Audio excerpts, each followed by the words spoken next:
On a dark night, the waning moon hung high, looking strange when passing clouds revealed its light. The long-shut wooden door opened with a creak as an officer-like man in gray walked in and respectfully handed a sealed file to the other man sitting in the dark. Lieutenant General, sorry. No trace of evil can be found in his genes. The man in the dark opened the file and took a look. Confirmed? The man in gray nodded. Yes. The man in the dark frowned and waved to him. The man in gray gave a salute and walked out, shutting the door behind him. Once again, all was serene, with only the bright and cold moonlight shining upon the ground. Gavin had a dream that he was rolled by a whirlwind high up into the sky and tossed down. The feeling of gravity loss woke him up in a panic. He got up and scooted to his mother's room, holding his little pillow to his chest. The door was too thick to allow the voices to pass through clearly, even though he put his ear to it. But he could tell it was his father. Dad was back. Gavin was so happy because his mother said Dad would take him on the airplane ride in the amusement park. He knocked on the door, only to find that the voices faded and vanished. Then he heard footsteps coming as the door was opened from the inside.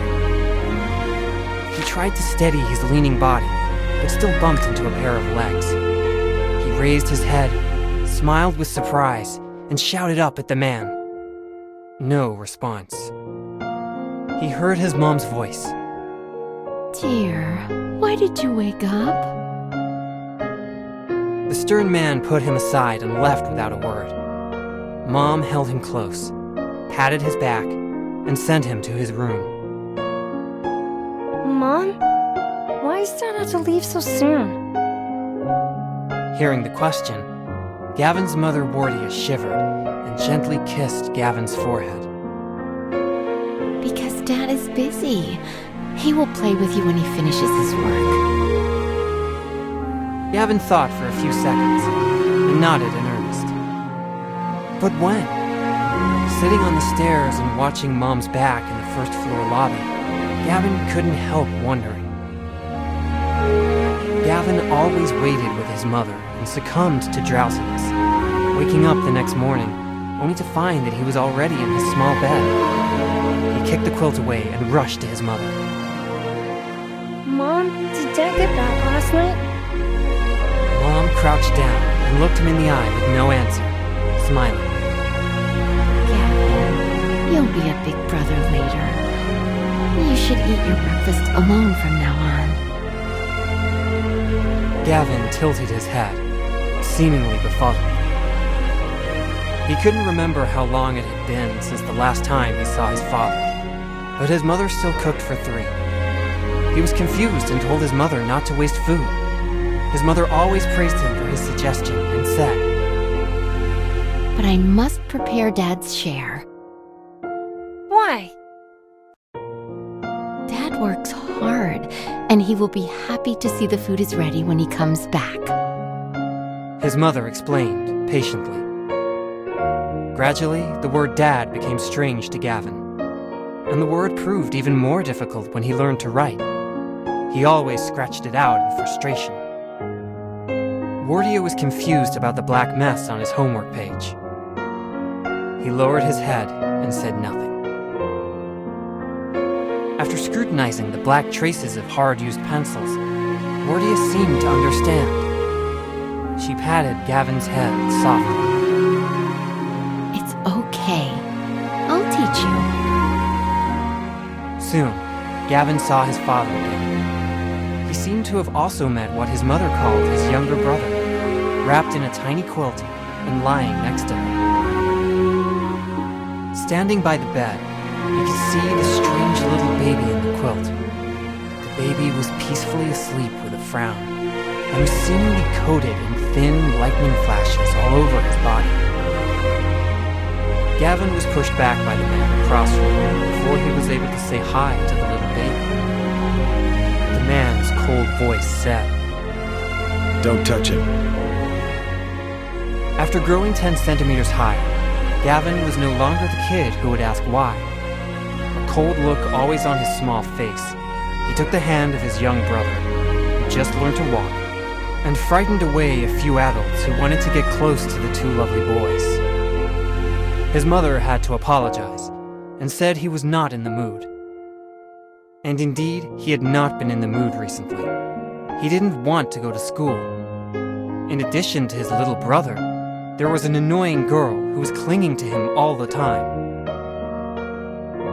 His mother just smiled. Because she likes you. That's why she wants to play with you.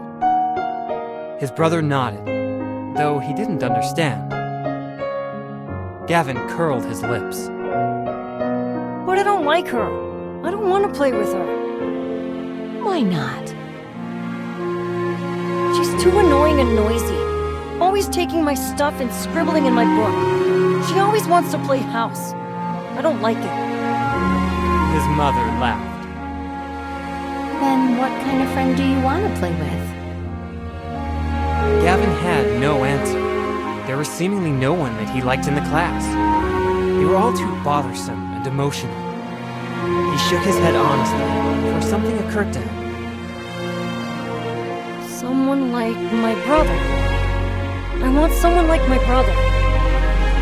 He repeated the answer for confirmation. His mother started to touch his head softly. Then you should get along all the time. Gavin nodded sincerely. His little brother looked up at him with his tilted head as if he somehow understood. Perhaps because he promised his mother, or because he really did love his brother. After that, Gavin would think of his little brother first when there was something to eat or to play with. Gavin, who frowned before other chatty kids, had fathomless patience for his brother's endless whys. To his little brother who grew up following his footsteps, Gavin was more like a best friend, someone to rely on.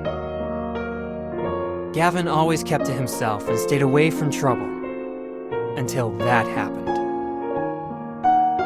Monster! Monster! A group of kids were jeering when Gavin returned to the sandpit. He pushed them away as his little brother looked up at him with his tearful face. Brother, am I really awesome? Lowering his head, Gavin saw his brother's disheveled clothes and tiny bloodstains on his face, lightning dancing around his fingers. He put down his brother's hand.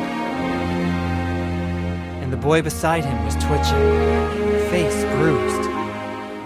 Monster! Beat him! Right, he's a monster. We don't play with monsters. Go! Yeah, a monster! Haha! Gavin lunged at the tall boy who was shouting the loudest and knocked him down with a heavy punch. The mockery stopped abruptly. Gavin sat on the boy and held his fist high. Shut up!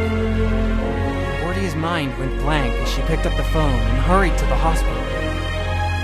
She entered the ward and saw Gavin lying unconscious on the bed with a bruised face, and his little brother sat by his side with adhesive bandages on his face as well.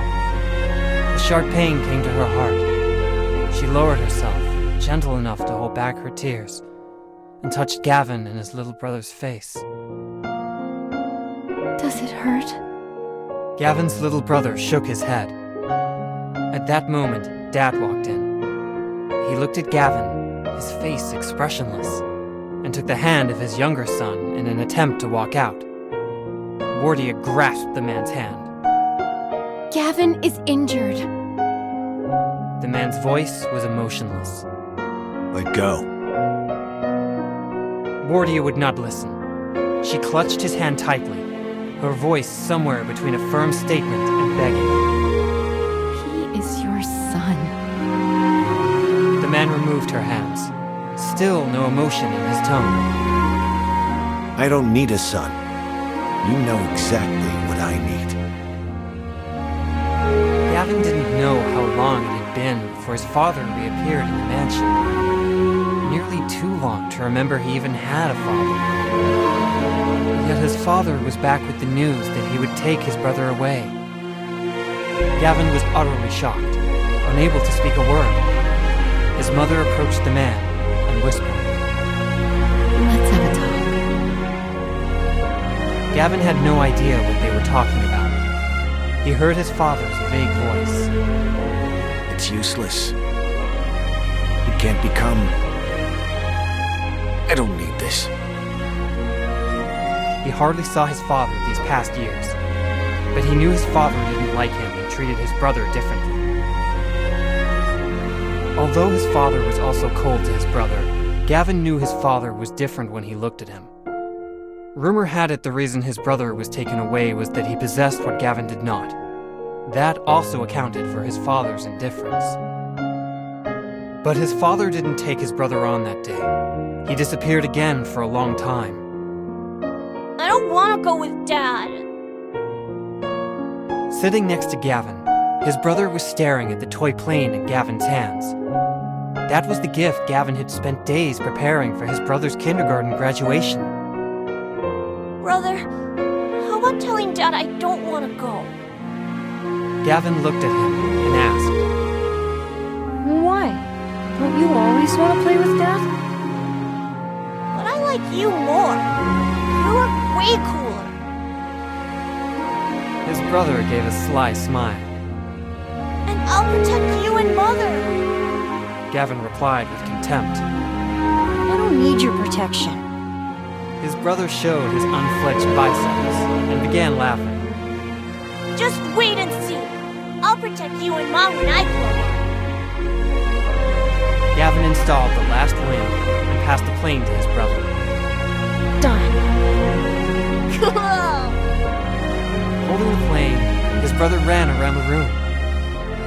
Gavin took out a new school bag. A new semester will come, then you'll be a big boy. Yes! Brother, how about going to school together? Gavin smiled. Good idea. You promise?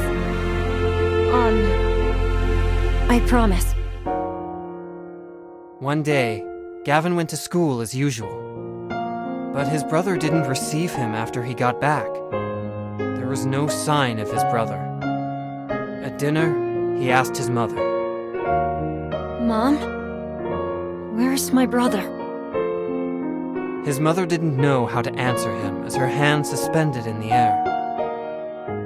He left with Dad. Before his mother finished, Gavin rushed to his brother's room, but no one was there. The school bag and the little plane were placed on the bed. Gavin walked to the plane, picked it up, and stared at it blankly. His mother knelt down to Gavin and touched the uncovered scars on his face. An unstoppable sense of sadness and failure took over her. Trying to hold back her tears, she said, He loves you, but he's busy with too many things. He has his reasons. She had no idea if she was trying to convince Gavin or herself. Gavin couldn't understand the reasons. More important than our family? His mother nodded. He has a lot of families to protect. Gavin recalled the day when his brother showed his flat biceps and promised to protect his family, a smile crawling up his innocent face. He embraced his mother and patted her back just like what she always did to him. Mom, don't be sad. I'll protect you from now on.